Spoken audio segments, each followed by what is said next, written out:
ನೋಡಿ, ರೈತರಿಗೆ ನಾವು ಯಾಕೆ ಯೂರಿಯಾ ಆಗಿರ್ಬೋದು, DAP ಆಗಿರ್ಬೋದು ಅಥವಾ ಕೆಮಿಕಲ್ ಗೊಬ್ಬರಗಳನ್ನು ಬಳಸಬೇಡಿ ಅಂತ ಹೇಳ್ತೀವಿ ಅಂದರೆ, ಎರೆಹುಳುನ ರೈತ ಮಿತ್ರ ಅಂತಾರೆ. ನಾನು ನಿಮ್ಗೆ ಜಸ್ಟ್ ಒಂದು ಸ್ವಲ್ಪ ಯೂರಿಯಾನ ಹಾಕಿ ತೋರಿಸ್ತೀನಿ ಯಾವ ರೀತಿ ಆಗುತ್ತೆ ಅಂತ ನೋಡಿ.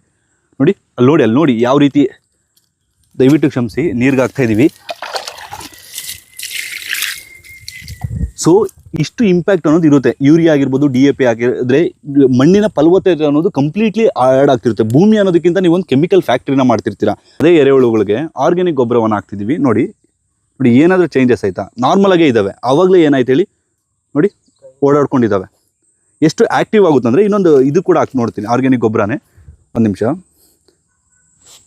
ನೋಡಿ, ಆರಾಮಾಗಿ ಅದ್ರ ಪಾಡ್ಗೆ ಅದಿದೆ. ನೀವು ಯೂರಿಯಾ DAP ಹಾಕೋದ್ರಿಂದ ಈ ರೀತಿ ಎರೆಹುಳುಗಳೆಲ್ಲ ಸಾಯ್ತಿರುತ್ತೆ. ಸೊ ಅದಕ್ಕೆ ಹೇಳೋದು ರೈತರಿಗೆ, ಆದಷ್ಟು ಆರ್ಗ್ಯಾನಿಕ್ ಗೊಬ್ಬರಗಳನ್ನು ಬಳಸಿ.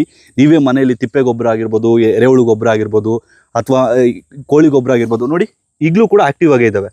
ನೀವು ನೋಡಿ ಆ ಮಣ್ಣು ಇದ್ರೊಳಗಡೆ ಹೋಗ್ತಾ ಇರುತ್ತೆ. ಇಲ್ಲಿ ನೋಡಿ, ನಾನು ನಿಮ್ಗೆ ತೋರಿಸ್ತೀನಿ ಯಾಕೆ ನಾವು ಅಲ್ಲಿ ನೋಡಿ ಅಷ್ಟು ಗೊಬ್ಬರ ಹಾಕಿದ್ರು ಕೂಡ ಎರೆಹುಳು ಏನು ಎಫೆಕ್ಟ್ ಆಗಿಲ್ಲ. ಅದ್ರೊಳಗಡೆ ಇನ್ನೂ ಒಳಗಡೆ ಹೋಗ್ತವೆ. ಎರೆಹುಳುಗಳು ಆಹಾರ ಸಿಕ್ಕಂಗಿವು ಆರ್ಗ್ಯಾನಿಕ್ ಗೊಬ್ಬರ ಅನ್ನೋದು. ಸೊ ನಾನು ಅದಕ್ಕೆ ರೈತರಿಗೆ ಎಷ್ಟಾಗುತ್ತೋ ಅಷ್ಟು ಈ ವಿಡಿಯೋನ ಶೇರ್ ಮಾಡಿ. ದಯವಿಟ್ಟು ಇನ್ನು ಮುಂದೆ ಆದರೂ ಕೆಮಿಕಲ್ ಗೊಬ್ಬರಗಳನ್ನು ಬಳಸೋದನ್ನು ಕಡಿಮೆ ಮಾಡಿ. ಇದು DRK ಅಗ್ರೋ ಪ್ರಾಡಕ್ಟ್ಸ್ ಅಂತ ಆರ್ಕಾ ಸೂಕ್ಷ್ಮಾಣುಜೀವಿಗಳ ಮಿಶ್ರಣ. ಅಂದರೆ ಇದರಲ್ಲಿ ಸೂಕ್ಷ್ಮಾಣುಜೀವಿಗಳು ಹೆಚ್ಚಿರುತ್ತೆ. ಸೊ ಇದನ್ನು ಲಿಕ್ವಿಡ್ಗೆ ಮಿಕ್ಸ್ ಮಾಡಿಕೊಂಡು ನೀವು ಕೊಡೋದ್ರಿಂದ ಈ ರೀತಿ ಎರೆಹುಳುಗಳ ಸಂಖ್ಯೆ ಅನ್ನೋದು ಜಾಸ್ತಿ ಆಗುತ್ತೆ, ಮಣ್ಣಿನ ಫಲವತ್ತತೆ ಅನ್ನೋದು ಜಾಸ್ತಿ ಆಗುತ್ತೆ. ಇವ್ರದ್ದು ಲಿಕ್ವಿಡ್ ಫಾರ್ಮಲ್ಲೂ ಬರುತ್ತೆ ಮತ್ತು ಈ ರೀತಿ ಸಾಲಿಡ್ ಫಾರ್ಮಲ್ಲೂ ಕೂಡ ಬರುತ್ತೆ. ಇದು 147 ರೂಪಾಯಿ ಇದೆ, ಇದು 273 ರೂಪಾಯಿ ಇದೆ. ಒಂದು ಸಲ ಬಳಸಿ ನೋಡಿ, ನಿಮಗೆ ವಿತಿನ್ 1.5 ಮಂತ್ to 3 ಮಂತ್ಸ್ ಒಳಗಡೆ ಯಾವ ರೀತಿ ರಿಸಲ್ಟ್ ಬರುತ್ತೆ ಅಂತ.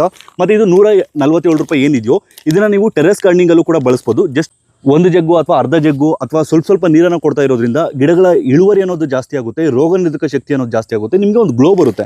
ಮತ್ತು ಇದನ್ನು ತಗೊಳ್ಳೋದ್ರಿಂದ ನೀವು ಇದನ್ನು ನೀರಿಗೆ ಹಾಕ್ಬಿಟ್ಟು ಸ್ಪ್ರೇ ಮಾಡ್ಬೋದು ಗಿಡಗಳಿಗೆ. 1 ಲೀಟ್ರಿಗೆ ಒಂದು 10 ml ಮಿಕ್ಸ್ ಮಾಡಿಕೊಂಡು ನೀವು ಗಿಡಗಳಿಗೆ ಸ್ಪ್ರೇ ಮಾಡೋದ್ರಿಂದ ಗಿಡಗಳಲ್ಲಿ ಈ ವೈಟ್ ಪ್ಯಾಚಸ್ ಅಂತ ಬರುತ್ತಲ್ವಾ, ಅಥವಾ ಏನು ಬೇರೆ ಹುಳುಗಳೆಲ್ಲ ಬಂದು ತಿಂತಿರುತ್ತೋ ಅದೆಲ್ಲ ಕಡಿಮೆ ಆಗುತ್ತೆ. ಸೊ ನಾನು ಜನಗಳಿಗಾಗಿರ್ಬೋದು, ರೈತರಿಗಾಗಿರ್ಬೋದು ಏನು ರಿಕ್ವೆಸ್ಟ್ ಮಾಡ್ಕೊಳ್ತೀನಿ ಅಂದರೆ, ಇದನ್ನು ಡೆವಲಪ್ ಮಾಡಿರುವಂಥದ್ದು ಸೆಂಟ್ರಲ್ ಗೌರ್ಮೆಂಟ್ನ IIHR ಅವರು. ಸೊ 100% ಸೂಕ್ಷ್ಮಾಣು ಜೀವಿಗಳ ಸಂಖ್ಯೆ ಅನ್ನೋದು ಜಾಸ್ತಿ ಆಗುತ್ತೆ, ಮಣ್ಣಿನ ಫಲವತ್ತತೆ ಅನ್ನೋದು ಜಾಸ್ತಿ ಆಗುತ್ತೆ. ಇದು 147 ರೂಪಾಯಿ ಇದೆ, ಇದು 273 ರೂಪಾಯಿ ಇದೆ.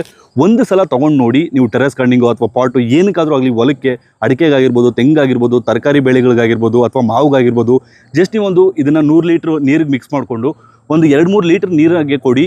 100% ನಿಮಗೆ 20-30% ಇಳುವರಿ ಅನ್ನೋದು ಜಾಸ್ತಿ ಆಗುತ್ತೆ. ಆ್ಯಂಡ್ ರೋಗ ನಿರೋಧಕ ಶಕ್ತಿ ಅನ್ನೋದು ಜಾಸ್ತಿ ಆಗುತ್ತೆ. ಆದರೆ ಜನಗಳು ಒಂದು ಗಮನದಲ್ಲಿ ಇಟ್ಕೋಬೇಕು, ಏನಪ್ಪ ಅಂದರೆ, ನೀವು ಇದನ್ನು ಅಪ್ಲೈ ಮಾಡೋಕ್ಕೆ ಒಂದು ವಾರದ ಮೊದಲು ಯಾವುದೇ ಕಾರಣಕ್ಕೂ DAP, ಯೂರಿಯಾ, ಕೆಮಿಕಲನ್ನು ಅಪ್ಲೈ ಮಾಡಿರಬಾರ್ದು. ಒಂದು ವಾರ ಕೂಡ ಆದ ನಂತರ ಕೂಡ ಅಪ್ಲೈ ಮಾಡಬಾರ್ದು. ಏನಕ್ಕಂದರೆ ಇದು ಸೂಕ್ಷ್ಮಾಣುಜೀವಿಗಳು ತುಂಬ ಸೆನ್ಸಿಟಿವ್ ಇರ್ತವೆ.